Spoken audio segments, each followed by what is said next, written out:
নরম তুলতুলে দই পরোটা বানানো কতটা ইজি দেখে নিন এই ভিডিওতে। আর মুখে দিলেই মিলিয়ে যাবে, এতটাই নরম তুলতুলে।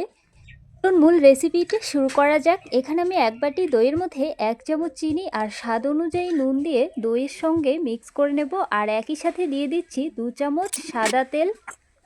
একটা বোলের মধ্যে ঢেলে নিচ্ছি। এবার একটা হুইস্কের সাহায্যে খুব সুন্দরভাবে ফেটিয়ে নিতে হবে। আর অবশ্যই কিন্তু একটা বাটি কিংবা কাপ মাপ করে নেবেন, তাহলে পরের উপকরণগুলো দিতে সুবিধা হবে। আমি খুব সুন্দরভাবে ফেটিয়ে নিয়েছি। এবারে ওই বাটি মাপ করে আমি 1 বাটি ময়দা আর 1 বাটি আটা দিয়েছি।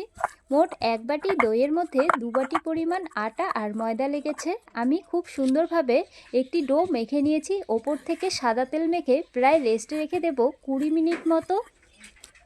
ততক্ষণে আমি একটা লিকুইড বানিয়ে নেব। লিকুইডটি বানানোর জন্য একটা বাটির মধ্যে আমি 2 চামচ কর্নফ্লাওয়ার আর 2 চামচ সাদা তেল নিয়েছি। আপনারা কিন্তু এই সাদা তেলের পরিবর্তে ঘি দিয়েও কিন্তু এই লিকুইডটি বানিয়ে নিতে পারেন।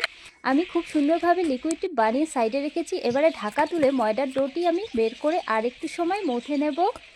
এবারে আমি ময়দার ডোটি থেকে এরকম ছোট ছোট লেচি বের করে নেব।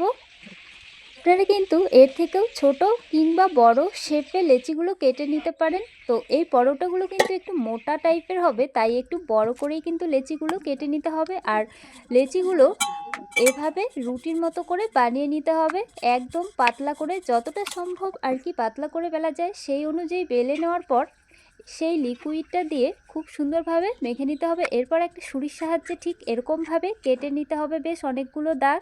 এরপর এক এক করে লেয়ারগুলো এভাবে তুলে দিতে হবে আর একটা ডো বানিয়ে নেব ঠিক এরকমভাবে। এবারে আবারও সুন্দরভাবে বেলে নিতে হবে। অবশ্যই কিন্তু ময়দা ছাড়া শুধুমাত্র সাদা তেল দিয়ে এভাবে বানিয়ে নিতে হবে একটু মোটা করে। এবারে আমি একটা তাওয়ার মধ্যে উল্টে পাল্টে 2 পিঠই সেঁকে নিয়েছি। এবারে সাদা তেল দিয়ে আমি এভাবে পরোটাগুলো ভেজে নেব। বেশি কিন্তু তেলের প্রয়োজন হয় না এই দই পরোটাগুলো বানাতে।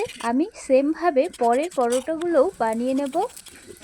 আশা করি আপনারা দেখেই বুঝতে পারছেন যে দই পরোটা বাড়িতে বানানো কতটা সহজ। আর লেয়ারগুলো এভাবে একটু হাত দিয়ে চাপ দিলে কিন্তু খুব সুন্দরভাবে বেরিয়ে আসবে।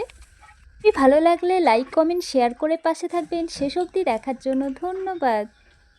দেখা হবে নেক্সট পর্বে।